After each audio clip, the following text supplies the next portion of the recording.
Hello नमस्कार, म दिपेन्द्र। तपाईहरुलाई मेरो च्यानलमा स्वागत छ। आज पनि महत्त्वपूर्ण भिडियो लिएर उपस्थित भइसकेको छु। भिडियोलाई सुरुदेखि अन्तिमसम्म हेर्नुहोला। आईपीओ को लहर चलिरहँदै गर्दा फेरि पनि सुपर खुटी हाइड्रो पावर लिमिटेडले आईपीओ निष्कासन गरिसकेको छ।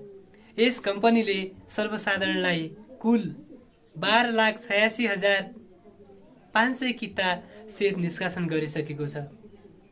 यस कम्पनीले फागुन 5 गतेदेखि 11 गतेसम्मको लागि सर्वसाधारणलाई शेयर निष्कासन गरेको हो। यस कम्पनीको शेयरमा आवेदन दिँदा सर्वसाधारणले मिनिमम 10 कितादेखि म्याक्सिमम 1 लाख कितासम्म आवेदन दिन सक्नुहुनेछ। कुनै पनि कम्पनीको शेयरमा आवेदन दिँदा त्यसको फाइनान्सियल, त्यसको फन्डामेन्टल्स, त्यसैगरी क्रेडिट रेटिङका कुराहरू हेर्नु पनि त्यत्तिकै महत्त्वपूर्ण हुनेछ। नेपालको कन्टेक्स्टमा हेर्ने हो भने आईपीओले राम्रो रिटर्न दिएको उदाहरण छ।